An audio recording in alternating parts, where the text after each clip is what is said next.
sift through all of the social media noise to show you news of importance from the Most High's perspective. As watchmen, we are here both to warn of dangers and give biblical answers for dwelling in the secret place of the Most High during these times of confusion. Tell your family and friends to like, share, and subscribe as we delve into what Yahweh has for us, the apple of his eye. Let's get to work. Say Shabbat Shalom to everyone. We're going to continue with our study. The theme that we're operating under is Build a Righteous Nation using Yah's blueprint, or using the Most High's blueprint. So as we continue with our study, we're going to do a quick review, but as always, as we begin with the scriptures that guide our study in 2 Timothy chapter 2, verse 15, which says, "Study to show yourselves approved unto the Most High, workmen who need not be ashamed, rightly dividing the word of truth." And 2 Timothy chapter 3, verse 16, which instructs us that all scripture is God-breathed and is profitable for doctrine, for reproof, for correction, for instruction in righteousness, that the person of the Most High may be complete, thoroughly furnished unto every good work. So we're going to be looking specifically at 1 Corinthians chapter 12, and we're going to be reading that first. We're reading from the Bible Hub website, and we're going to be reading from the Berean Standard Bible translation. This is 1 Corinthians chapter 12. "Now about spiritual gifts, brothers, I do not want you to be uninformed. You know that when you were pagans, you were influenced and led astray to mute idols. Therefore, I inform you that no one who is speaking by the Spirit of Yahuwah says, Yeshua be cursed. And no one can say Yeshua is Lord except by the Holy Spirit. There are different gifts, but the same Spirit, or the same Ruach. There are different ministries, but the same Master. There are different ways of working, but the same Elohim works all things in all people. Now, to each one, the manifestation of the Spirit is given for the common good. To one, there is given through the Spirit the message of wisdom, to another, the message of knowledge by the same Spirit, to another, faith by the same Spirit, to another, gifts of healing by that one Spirit, to another, the working of miracles, to another, prophecy, to another, distinguishing between spirits, to another, speaking in various tongues, and to still another, the interpretation of tongues. All these are the work of one and the same Spirit, who apportions them to each one as he determines." Verse 12, "The body is a unit, though it is composed of many parts. And although its parts are many, they all form one body. So it is with Messiah. For in one Spirit we were all baptized into one body, whether Jews or Greeks, slave or free, and we were all given one Spirit to drink. For the body does not consist of one part, but of many. If the foot should say, because I'm not a hand, I do not belong to the body, that would not make it any less a part of the body. And if the ear should say, because I'm not an eye, I do not belong to the body, that would not make it any less a part of the body. If the whole body were an eye, where would the sense of hearing be? If the whole body were an ear, where would the sense of smell be? But in fact, Yahuwah has arranged the members of the body, every one of them according to his design. If they were all one part, where would the body be? As it is, there are many parts, but one body. The eye cannot say to the hand, I do not need you, nor can the head say to the feet, I do not need you. On the contrary, the parts of the body that seem to be weaker are indispensable, and the parts we consider less honorable we treat with great honor, and our presentable parts are treated with special modesty, whereas our presentable parts have no such need. But Yahweh has composed the body and has given greater honor to the parts that lacked it, so that there should be no division in the body, but that its members should have mutual concern for one another. If one part suffers, every part suffers with it. If one part is honored, every part rejoices with it. Now you are the body of Messiah, and each of you is a member of it. And in the church, Yahuwah has appointed first of all apostles, second prophets, third teachers, then workers of miracles, and those with gifts of healing, helping, administration, and various tongues. Are all apostles? Are all prophets? Are all teachers? Do all work miracles? Do all have gifts of healing? Do all speak in tongues? Do all interpret? But eagerly desire the greater gifts, and now I will show you the most excellent way. And then it goes into 1 Corinthians chapter 13, which is the love chapter, the more excellent way. But we're going to spend our time on 1 Corinthians chapter 12. As a quick review, we are under the theme, Build a Righteous Nation Again, using Yah's blueprint. So we're coming to the end of the second quarter. In the first quarter, we talked about the gospel. We talked about finding your tribe. We talked about the national identity. In the second quarter, we talk about how to choose your leaders wisely, what to look for in a godly leader. And then we're finishing the quarter with institutions to build. So that's where we'll pick it up. Last time, let's just do a quick review. Last time we looked at each one of the 12 tribes and their purpose in the nation that the Most High created, called Yasharel, or Israel. We looked specifically at the tribe of Judah, because it was the tribe of Judah that brought forth the Messiah, Mashiach, who we call Jesus Christ in the English, and who they called in Hebrew Yeshua or Yeshua.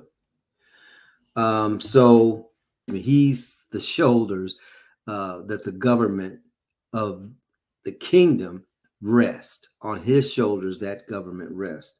So we talked about the rest of the 11 tribes, but we wanted to focus on the fact that in the Most High's kingdom, there is this city.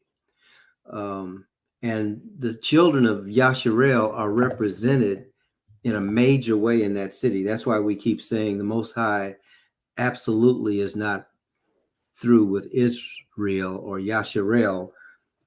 He is going to be using, as his intent always was from the beginning of the nation, he's going to be using Yasharel in these last times. So we asked the question last time, who and where is Judah in 2023? And the suggestion was to follow the migration pattern, and we would be able to see where Judah is. Isaiah chapter 11, verse 12 told us that Judah, because of its rebellious nature and its idolatry, Judah was scattered to the four corners of the earth. Judah is still scattered to the four corners of the earth, but one of the places that Judah is living currently is in Babylon. Now, Babylon in scripture starts in Genesis, but is also mentioned in Revelation. That's not a geographical location. That's why it's called in the book of Revelation, Mystery Babylon.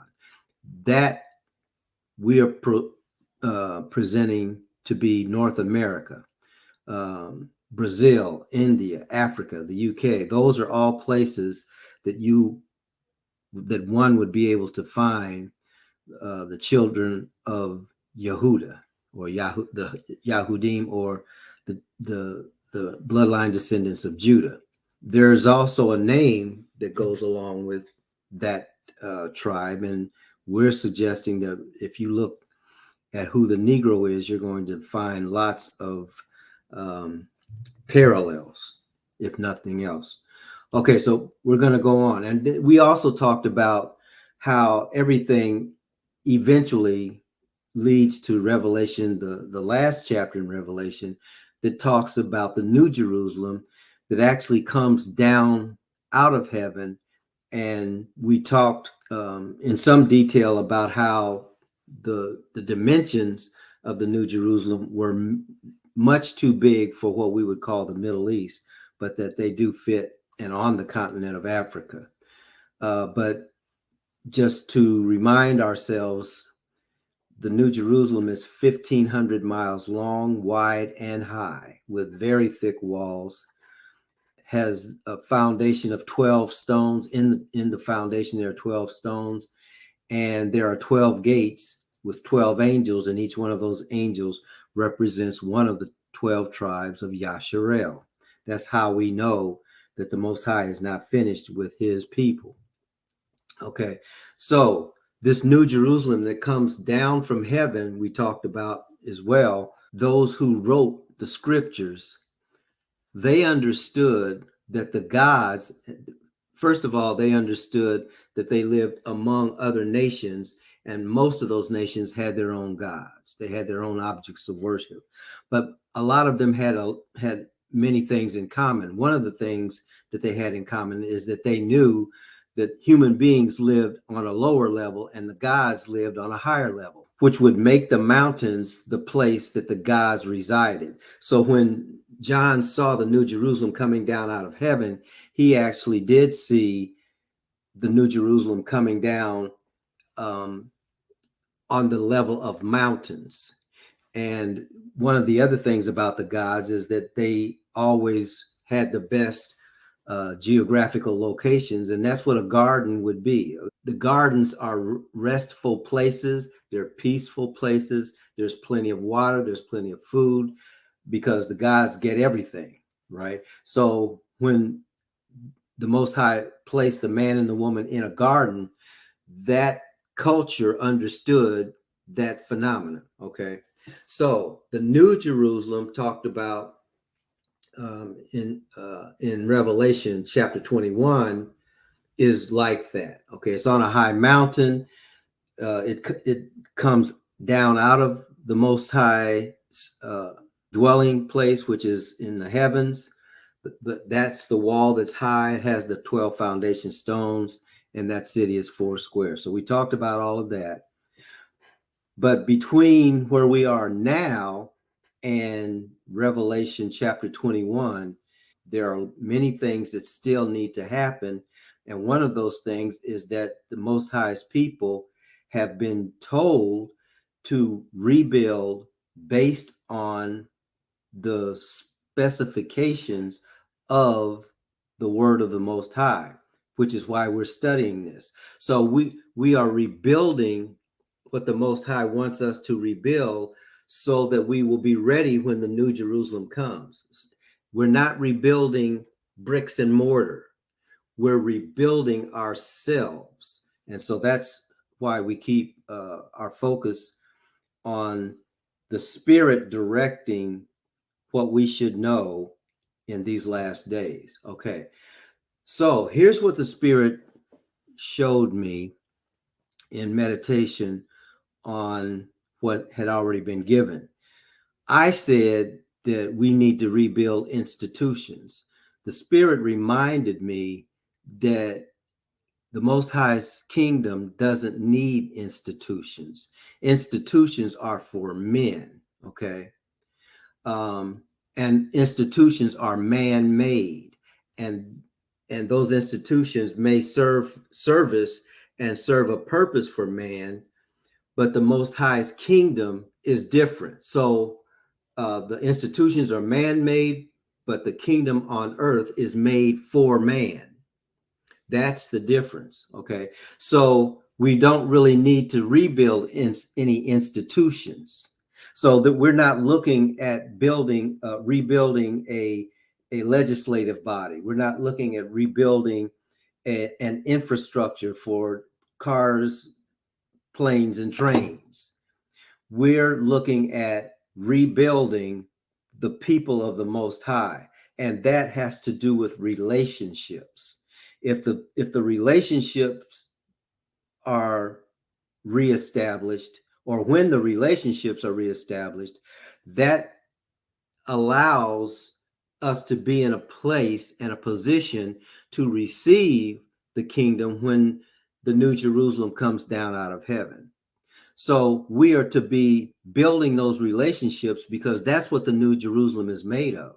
It's made of relationships. It's described in ways of precious stones, of light, and all of those descriptors are accurate for what we need, but they're really talking about the eternal relationship that we have with our Creator and with one another.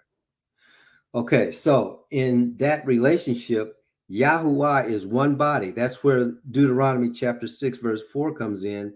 That once again is the Shema.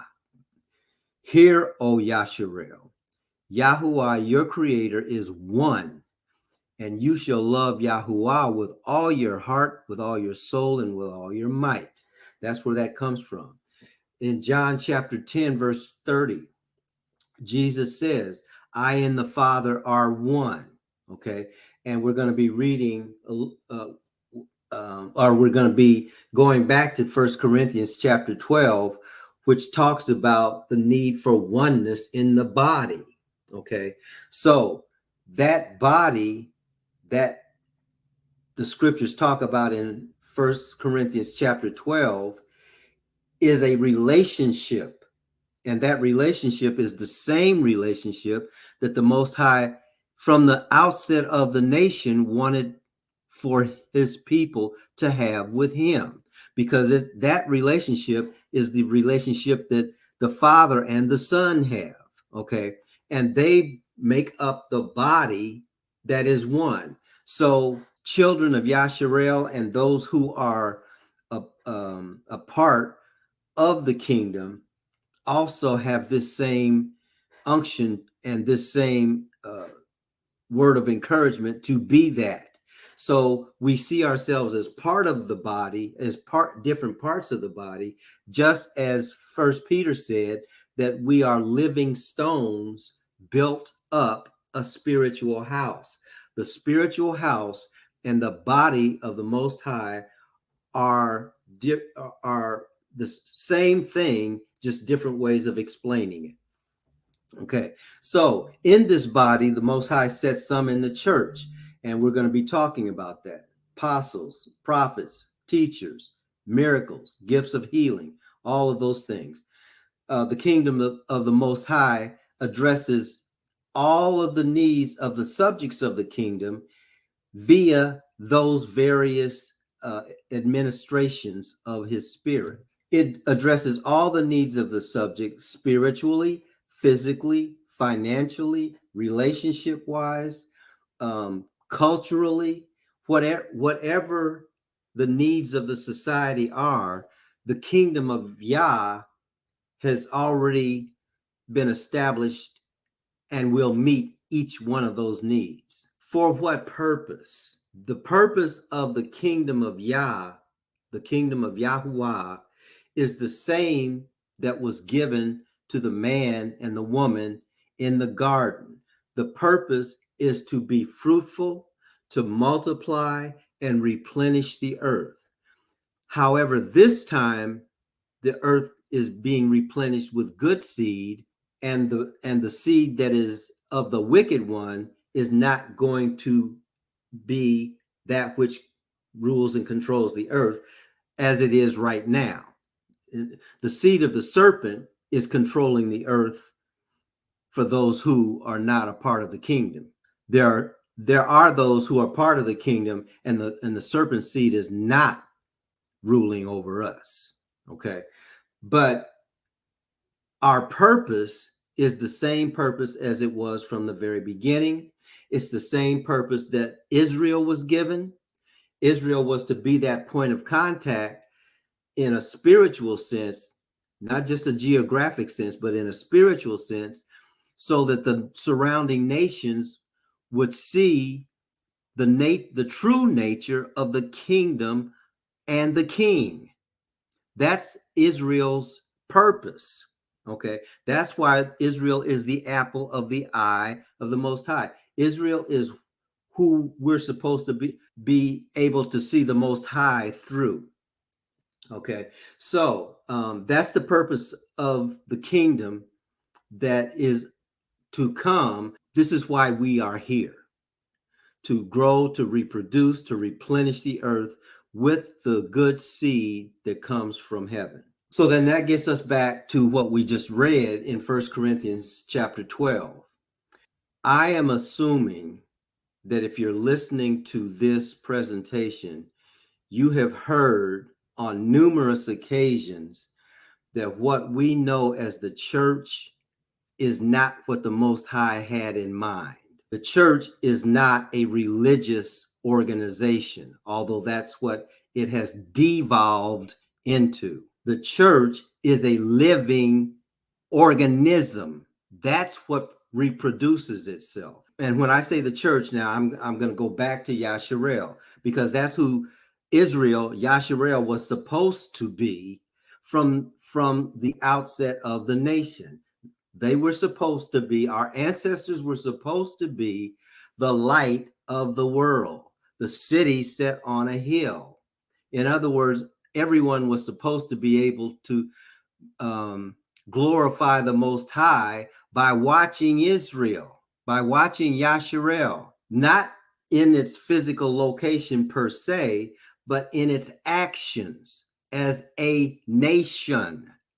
But because Israel didn't do that, meant that the needs that Israel was supposed to supply, human beings began to make up their own versions of supplying those needs. That's where institutions came from.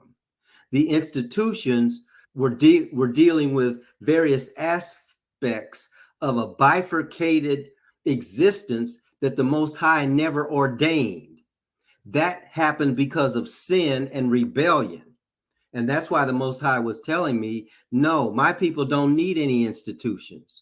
What they need is a manifestation of the administration and the operation of my spirit on the earth.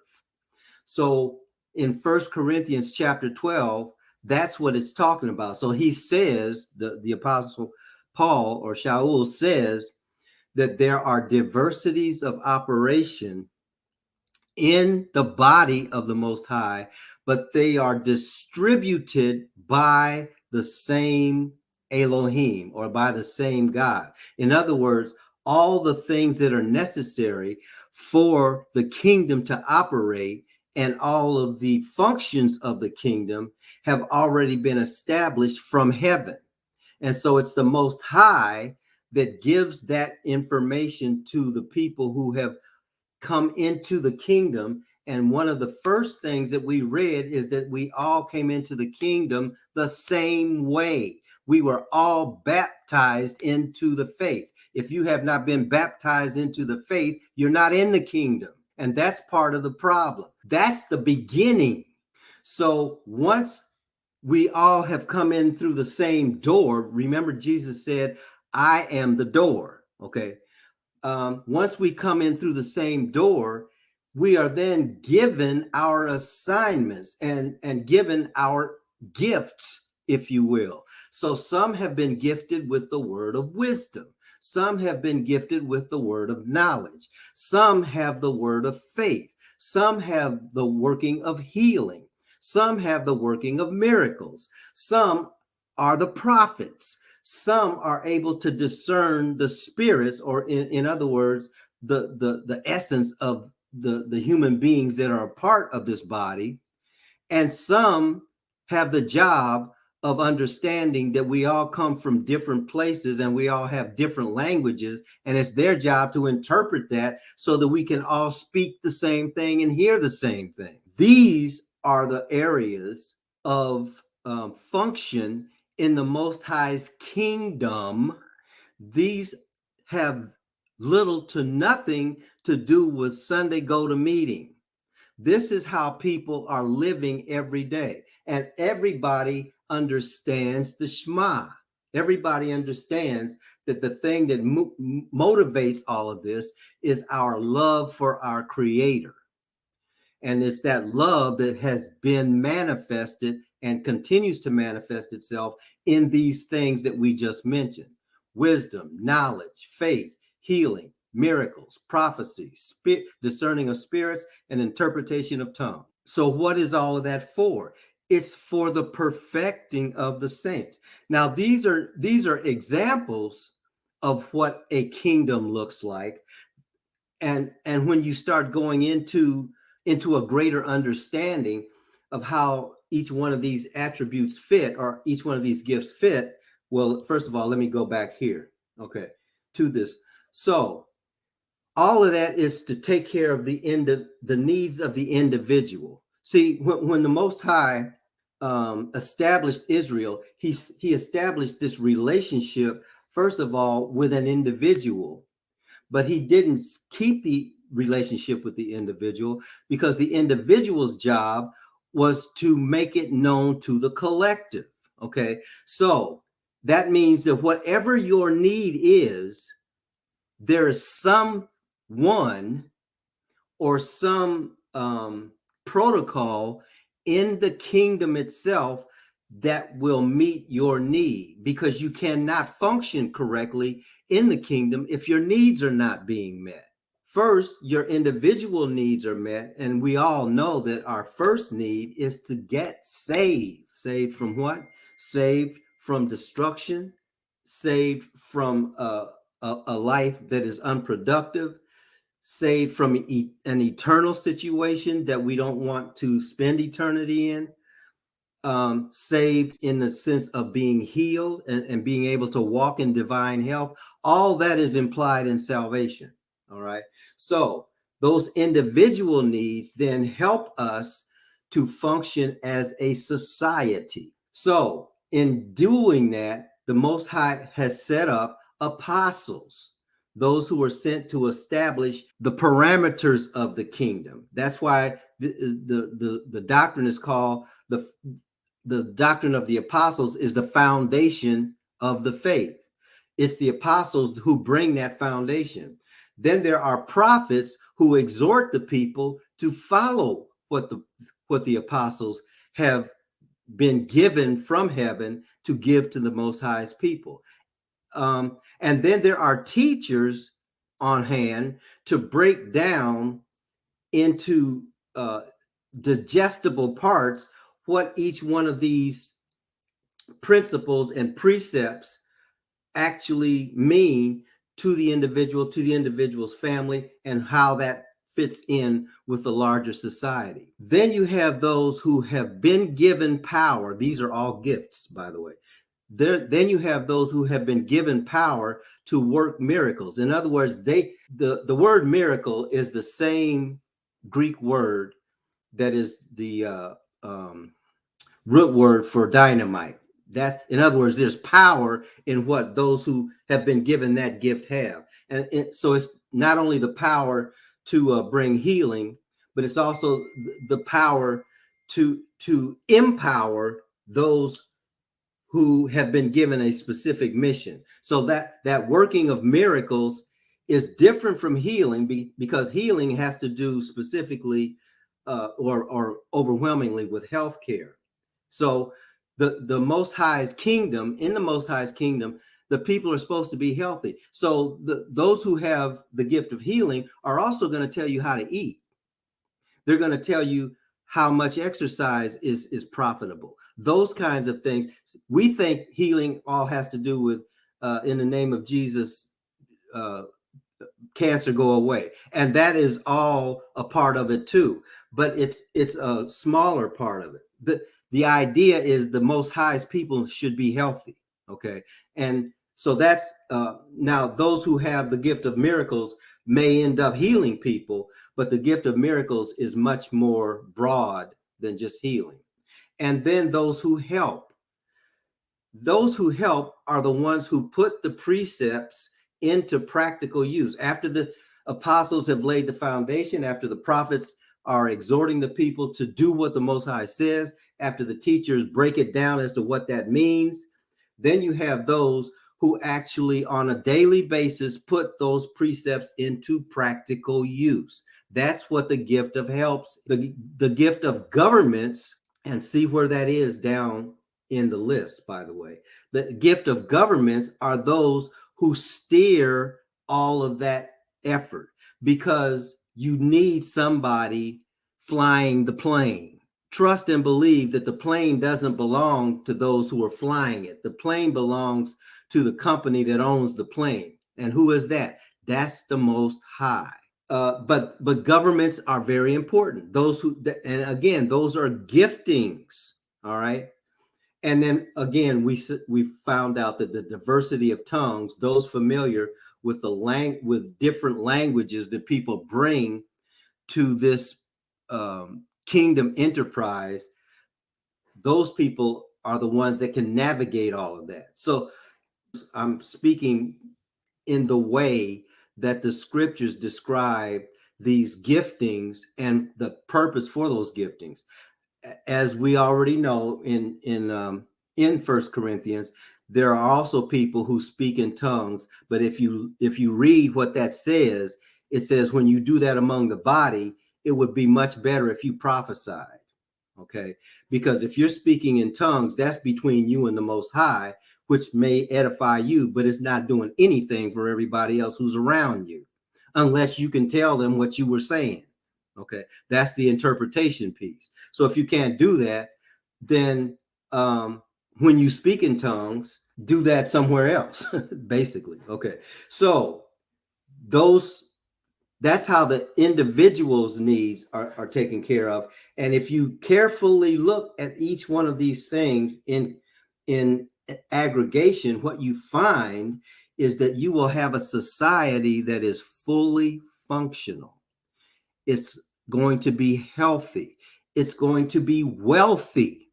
It's going to be stable, because these things affect every aspect of a human being's life, which was the purpose of the kingdom anyway. Please understand that the kingdom of the Most High has to come down from heaven to earth, because earth didn't want it. Okay, so we that are a part of the second Adam, if you will, talking about Yeshua, we who are a part of the second Adam know that our purpose is to let others know there is life available to you. You do not have to live a ratchet life. You do not have to be continually oppressed by people who hate your guts. Rather than expending all of your time and energy trying to make Satan's children like you, the Most High is saying, I already have a kingdom. It's better than theirs. Follow me and you will live and prosper. That is manifested finally when the New Jerusalem comes down, just like we had seen in this slide. So that's what we had for this lesson on this Shabbat. Father, bless you and keep you. Father, make his face to shine upon you and be gracious to you. Father, lift up his countenance upon you and give